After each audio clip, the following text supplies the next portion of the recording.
Hey you, welcome back to another video. Today I want to tell you about when I add shegede. If you are Yoruba, you probably know what shegede means. In English, it's called mumps. Mumps is a viral infection that usually affects children, but it affected me. Okay, let me just get right into the gist.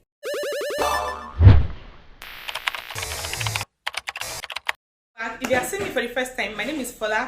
I film about skincare, weight loss, and weight gain, and the roller coaster and everything. So I'll give you gist. So in today's video, I woke up. I was doing my NYSC. My birthday is 3rd of June. So the following week after my birthday, 2019, I woke up feeling some sort of pain. It was exactly 1 a.m. in the midnight. I woke up to ease myself and I started noticing some sort of pain here. It was like, it was hard, it was strong. You know, as an African, as a proper Yoruba girl, I was like, what is happening? What happened? What happened? Did somebody throw me something while I was sleeping? Is this an attack or something? You know, I just couldn't make sense of it. It wasn't very obvious that it was swollen, but I could feel that it was hard.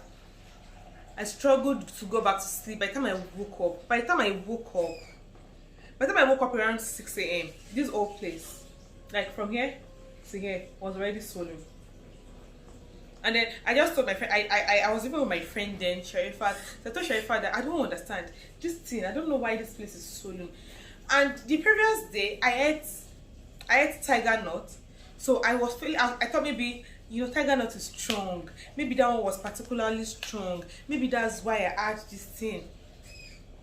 Because I didn't know what it was. I never imagined I could have shegede. I'd been hearing of it, but I'd never seen it. I'd never even experienced it at all. I just told, when I got to work, I was working with Oppo. I was working with Oppo Mobile then. When I got to work, I told one of my other colleagues, and she was like, now this thing looks like shegede, or this thing looks like shegede. I'm like, what is shegede?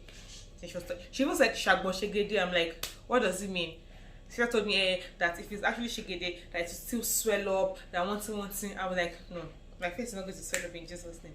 Ashe, the thing was still taking it from it was there's a Yoruba proverb that says oh my ebola pony. Ashe, the thing was still bringing bed from the pocket.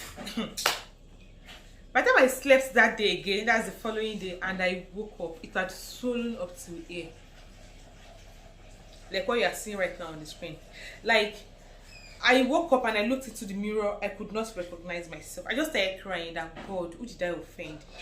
So I started Googling. I Googled what causes swelling of the clinical. I Googled this part of the face. Like this part of the face. I Googled what it's called. So I now Googled what causes swelling of this place. Google told me I would soon die. Man, WebMD said this thing is cancerous, clinical. I went to work again, but then I now turned to Alaja. So I would use scarf, I would cover, and then my boss would be like, what's wrong with you? Why are you covering your face? I showed him. He was like, if you cannot come to work, I don't think you should come to work. Or I think you should just stay at home and fix it. But I didn't know what was wrong with me. So, but the person that said shegede, I googled it. It meant mumps. So I read a lot about mumps. Mumps is a viral infection that is, you know, contracted through sharing of saliva, sharing of maybe spoon, kitchen utensils, kissing, exchange of saliva basically, or maybe somebody sneezes and then you touch the surface and then you know eat it, like how you contract Ebola and COVID-19. I wasn't dating anybody in Akure. I mean, I had a boyfriend then, but it wasn't in Akure, so there was no way. I didn't kiss anybody. I didn't do anything. Where did I get it from? And then it was basically it was always affecting children. It's a children this thing infection. It usually affects children. So what is wrong? What happened? Who did I offend? Who did this to me? The only place I could figure getting it from was one of my colleagues at work. I collected a spoon that day. The day I noticed it, I collected a spoon, and then I wanted to eat. I couldn't find mine, so I just told her to give me a spoon. I think I rinsed it out before using it, and then that night when I slept, I noticed it. and she didn't have it. So it's usually if somebody has it and you use their spoon or there's exchange of saliva, that's when you get it. I was wondering how I got it up till now. That's the only thing that makes sense. But she didn't have it. So how come? How did I get it? So it just kept swelling up. It kept swelling up. Like it started from here. Started from here. This place, this place, this place, this place, this place, this place, this place, this place, this place. When it got to here, I thought, yes, this is it. So people said it's a viral infection, and you know viral infections don't usually have drugs, no treatment. You just have to manage it till it runs its course. So I have a friend, Dela. I called him, and then he said it's a viral infection and there's no treatment for it, that I should leave it alone. It would run its course. There's this guy on Twitter, Dr. Olufumilayo, our favorite online doctor. If you see him, if you know him, please just tell him a big shout out for me. I'd already googled everything. I knew it was mumps. I knew I'd googled a lot of things, but I still messaged him on Twitter telling him that, okay, so I have this thing. What do you think I should do? He basically told me, Fola, it is a viral infection. It will run its course and go by itself. But I just couldn't sit still watching my face double its original size. The guy now sent me a document off of Google, sent it to me. Apparently I'd even read the document while I was doing my own research, so I just told him thank you, but this document he sent to me, I'd read it before. He said, you see, it's, but people told me to go and use ashes. So I went to look for ashes. I went to look for where they were cooking with firewood. I would look for ashes, you know, mix it with water, make it like a clay mask, leave it there, leave it overnight. Somebody told me to use one kind of leaf. I used a lot of things. I rubbed different kind of things. Somebody told me to go and look for honeycomb. You know honeybees now. The comb, their house. Somebody told me to go and look for honeycomb, mix it with water and rub it. There was nothing I did not put on my face. It did not go. Like, it didn't go. You know, I would just sit down and cry. I would cry. So I couldn't go to work for, the whole thing happened for like 10, 11 days. I went to work for the first 3 days. Then the rest, I couldn't go to work. I couldn't even stand up. Like, it got to a point, the peak of it was when the thing got to this place. So this whole side of my face was swollen. Then this place was like this. This place swelled up. My face swelled up. Like, I could not eat. If I drank water, it would be, I would feel the water here. Like, I would drink water now, but I would feel like the water is not going. The water is storing here. It was terrible. Like, I couldn't do anything. My mom said, hey, go to the hospital now. Go to the hospital. One thing. There was one hospital very close to my house. My friend took me there. When we got there, the doctor examined it. The doctor confirmed it was mumps, and then he said that we had to pay 5,000 for consultation. I mean, I was a core member. That we had to pay 5,000 for consultation first. We did, and then he said the money, my treatment fee and everything is about 25,000. I'm like, something that they said is even viral infection. I left. So my friend said, okay, that since the doctor said we'll get antibiotics and this and that and that, let's go to a pharmacy. So we went to another pharmacy, and those ones eventually gave us drugs that were even more expensive than the original doctor's estimate.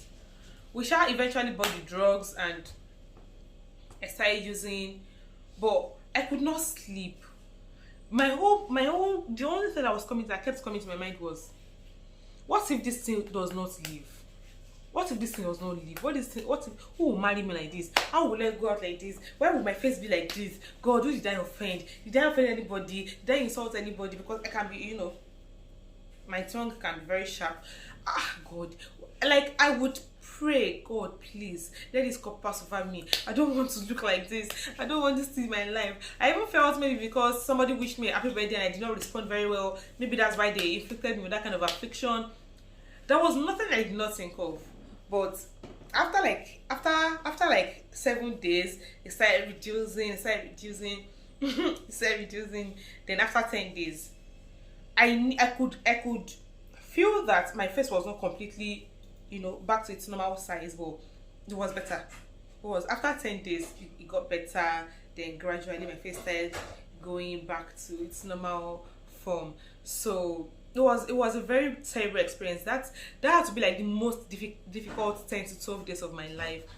I thought about a lot of things. In fact, when the thing left, like, I would now sit in front of the mirror and appreciate myself and appreciate the way God created me. Because before, I used to say, my face is fat. I would measure my face. Anytime I added weight, I would take a tape rule and measure my face from my point, from this point to this point. I would know what the measurement was. From this point, I would measure this place like this. I would know what the measurement was, because I'm doing like that right now. Right now, I don't even sit in front of the mirror anymore to, take my measurement. I can't remember the last time I measured my waist. Maybe it's fear of, because I know I've really added weight. Maybe I don't want to know what my waist is saying. Maybe I don't know what my bust and my hips are saying. But, or maybe I've just grown to love myself just the way I am. I don't know, but it was very terrible. It was a very terrible experience, and I don't wish it on my enemy. I do not wish it on my enemy. So, in case you know anybody that is struggling, or any child, it basically happens to children. So I don't know how it happened to me, but I along the line, I found out that you grow, your body develops immunity to it. So it means that I didn't have that disease, that infection, when I was young. If I had it when I was young, my body would have developed immunity to it, so it would be able to fight the virus when I came in contact with it. So you can only have it once in a lifetime. You don't necessarily have to have it, but if you know anybody struggling with it, I would say that just try and encourage them. They can only take pain relief drugs. They can take ibuprofen, they can take paracetamol just to relieve the headache that comes with it, to relieve their fever. But it's going to be fine. You are going to be all right. It can be a very daunting process. It is a terrible experience, I'm not going to lie, but you're going to be fine. So that is my worst experience so far. I just thought to share with you. I hope you, I don't know, let me say, I hope you enjoyed my story, and I hope you learned something. Mumps are viral infections. They usually affect children, but once in a while they tend to visit adults like me. Yeah, that's it. Thank you for coming to my TED Talk. I'll see you in another video. Bye.